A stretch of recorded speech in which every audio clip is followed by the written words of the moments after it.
Hello viewers, welcome to Super Brain. Second sum பார்க்கலாம். Find the value of k for which the roots of the following equations are real and equal அப்படின்னு சொல்லியிருக்காங்க.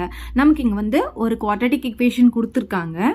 அதுக்கப்புறமா இதோடைய roots வந்து real and equal அப்படின்னு சொல்லிட்டு அதோட nature of the root வந்து நமக்கு கொடுத்துட்டாங்க. இதில் கே உடைய வேல்யூ என்ன அப்படின்னு கேட்டிருக்காங்க. சரி, இப்போ நமக்கு என்ன கொடுத்துருக்காங்க? ரியல் அண்ட் ஈக்குவல்னு கொடுத்துருக்காங்க இல்லையா? ஸோ ஃபர்ஸ்ட் அதை எடுத்து எழுதிக்கலாம். கிவன் போட்டுட்டு the roots are real and equal. அப்பனா என்ன அர்த்தம்? டெல்டா ஈக்குவல் டு 0 அப்படின்னு அர்த்தம். ஸோ டெல்டா அப்படின்னா என்னன்னு உங்களுக்கு தெரியும் இல்லையா? பி ஸ்கொயர் மைனஸ் 4ac, இதுதான் டெல்லுடைய வேல்யூ, ஈக்குவல் டு 0 அப்படின்னு போட்டுக்கலாம். சரி, இப்போ இதுல இருந்து ஏபிசியை கண்டுபிடிச்சி இதுல சப்ஸ்டிடியூட் பண்ணி நம்ம கே உடைய வேல்யூவை கண்டுபிடிக்க போறோம். ஸோ ஃபர்ஸ்ட் இதுல பாருங்க, ஏ அப்படின்றது என்ன? எக்ஸ் உடைய கோஎஃபிஷியன்ட் தான் ஏ. ஏ வந்து 5k மைனஸ் 6. பி பார்த்தீங்கன்னா எக்ஸ் உடைய கோஎஃபிஷியன்ட் தான் பி. ஸோ 2k இருக்கு. சி பார்த்தீங்கன்னா கான்ஸ்டன்ட் டேர்ம் 1.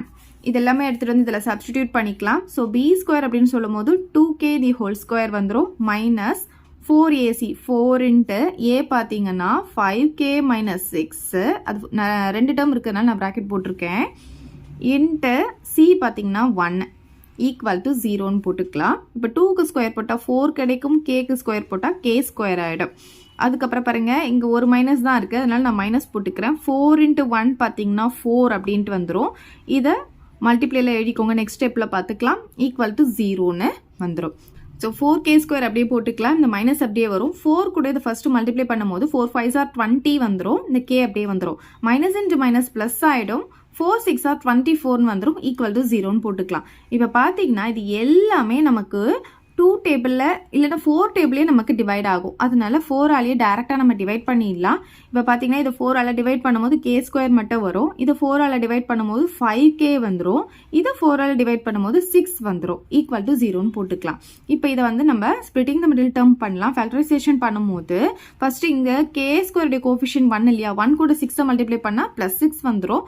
கே உடைய கோஎஃபிஷியன்ட் மைனஸ் 5. ஃபர்ஸ்ட் இங்கே என்ன சிம்பிள் இருக்கோ அந்த சிம்பிள் இங்கே அப்படியே போட்டுக்கலாம். இங்கே ப்ளஸ் இருக்கிறதுனால கண்டிப்பாக இது ரெண்டும் சேம் சிம்பிள் தான் வரணும். அதனால இங்கேயும் மைனஸ் தான் வரும். ரெண்டுமே மைனஸாக இருக்கிறதுனால ஆட் பண்ணால் இந்த நம்பர் நமக்கு வரணும். அப்போ எதெல்லாம் வர பாசிபிலிட்டி இருக்குது அப்படின்னு பார்த்தீங்கன்னா 1 இன்ட்டு 6 போட்டால் 6, ரெண்டுத்தையும் ஆட் பண்ணால் 7 வரும். ஸோ இது கண்டிப்பாக வராது. அப்புறம் 2 டேபிளில் போடும்போது 2 3s are 6 வருமா நமக்கு? இப்போ இது ரெண்டுத்தையும் ஆட் பண்ணால் 5 வருது. அப்போ இதுதான் இதோடைய ஃபேக்டர்ஸாக இருக்க முடியும். பெரிய நம்பர் இங்கே போட்டுக்கோங்க, சின்ன நம்பர் இங்கே போட்டுக்கோங்க. இங்கே கோஎஃபிஷியன்ட் 1 இருக்கிறதுனால டேரெக்டாக அப்படியே எடுத்து எழுதிக்கலாம். இங்கே வந்து வேரியபிள் கேவாக இருக்கிறதுனால k மைனஸ் 3, k மைனஸ் 2, இதுதான் இதோடைய ஃபேக்டர்ஸ். ஈக்குவல் டு 0ன்னு போட்டுக்கலாம். இப்போ இது ரெண்டை நான் ஸ்ப்ளிட் பண்ணிக்கிறேன். ஒன்று வந்து k மைனஸ் 3 ஈக்குவல் டு 0, இன்னொன்று வந்து k மைனஸ் 2 ஈக்குவல் டு 0. அப்போ k உடைய வேல்யூ என்ன ஆகும்? இந்த சைடு வரும்போது ப்ளஸ் 3 மாறிடும். இங்கே k உடைய வேல்யூ இந்த மைனஸ் 2 இந்த சைடு வரும்போது ப்ளஸ் 2 மாறிடும். ஸோ இதுதான் k உடைய values. Therefore k equal to 2,3. அவ்வளோதான் இந்த சம். இப்போ நெக்ஸ்ட் சப்டிவிஷன் பார்க்கலாம். இதுவும் சேம் மெத்தட் தான். நமக்கு என்ன கொடுத்துருக்காங்கன்னா the roots are real and equalனு கொடுத்துட்டாங்க. So nature of the root வந்து ரியல் அண்ட் ஈக்குவலாக இருந்தால் கண்டிப்பாக டெல் ஈக்குவல் டு 0வாக இருக்கும். டெல் அப்படின்றது என்னன்னு பார்த்தீங்கன்னா B square minus 4ac equal to 0ன்னு வந்துடும். ஸோ இங்கே கொடுத்துருக்கிற குவாட்ரடிக் இக்குவேஷனில் இருந்து நம்ம ஏபிசியை ஃபர்ஸ்ட் எடுத்து எழுதிக்கலாம். ஸோ எக்ஸ் ஸ்கொயருடைய கோஎஃபிஷியன்ட் தான் இங்கே ஏ. ஸோ என்னன்னு பார்த்தீங்கன்னா கே. பி பார்த்தீங்கன்னா எக்ஸுடைய கோஎஃபிஷியன்ட் தான். So 6k plus 2. சி பார்த்தீங்கன்னா இங்கே இருக்கிற கான்ஸ்டன்ட். இதை இதில் சப்ஸ்டிடியூட் பண்ணி k உடைய வேல்யூவை கண்டுபிடிக்க போகிறோம். ஸோ பி ஸ்கொயர் அப்படின்னு சொல்லும் போது b உடைய வேல்யூ என்ன இருக்குது? 6k ப்ளஸ் 2 தி ஹோல் ஸ்கொயர்னு வந்துடும். மைனஸ் 4 இன்ட்டு ஏ பார்த்தீங்கன்னா k இன்ட்டு சி பார்த்தீங்கன்னா 16 ஈக்குவல் டு 0ன்னு வந்துடும். இப்போ இது பார்த்தீங்கன்னா எப்படி இருக்குன்னா a plus b the whole square ஃபார்முலாவில் இருக்கிறதுனால ஃபர்ஸ்ட் ஏ ஸ்கொயர் போட போகிறோம். இதுக்கு ஸ்கொயர் போடும்போது 6க்கு ஸ்கொயர் போட்டால் 36 ஆகும். கேக்கு ஸ்கொயர் போடும்போது கே ஸ்கொயர் ஆகிடும். ப்ளஸ் 2ab அப்படின்னு சொல்லும்போது 2 2s are 4, 4 6 are 24 வரும். இன்ட்டு கேவும் வந்துடும். ப்ளஸ் பி ஸ்கொயர்னு சொல்லும் போது 2க்கு ஸ்கொயர் போடும்போது 4 வந்துடும். இது எக்ஸ்பிளைன் பண்ணியாச்சு. இங்கே பாருங்கள் மைனஸ் 4 இன்ட்டு 16 பார்த்தீங்கன்னா 64 வரும் நமக்கு. இன்ட்டு கே ஈக்குவல் டு 0 போட்டுக்கலாம். இப்போ இது ரெண்டுமே லைக் டேர்ம், இது ரெண்டும் சிம்பிளிஃபை பண்ணிக்கலாம். ஃபர்ஸ்ட் கே ஸ்கொயர் அப்படியே எடுத்து எழுதிக்கலாம். 36 கே ஸ்கொயர் அப்படியே இருக்கும். இப்போ இது பாருங்க, ஒரு பிளஸ் ஒரு மைனஸ் இருக்கிறதுனால பெரிய நம்பர்லேருந்து சின்ன நம்பர் மைனஸ் பண்ணணும். ஸோ 64ல் 24 மைனஸ் பண்ணால் நமக்கு 40 கிடைக்கும். ஆனால் பெரிய நம்பர் சிம்பிள் வந்து மைனஸில் இருக்கிறதுனால -40 கே வந்துடும். கான்ஸ்டன்ட் டேர்ம் +4 இருக்கு, ஈக்குவல் டு 0 போட்டுக்கலாம். இது எல்லாமே 4 டேபிளில் டிவைட் ஆகும். ஸோ 4ஆல் நான் டிவைட் பண்ணுறேன். டிவைட் பண்ணும்போது இது 9 டைம்ஸ் வந்து டிவைட் ஆகும். 36 40 வந்து 10 டைம்ஸ் வந்துடும்.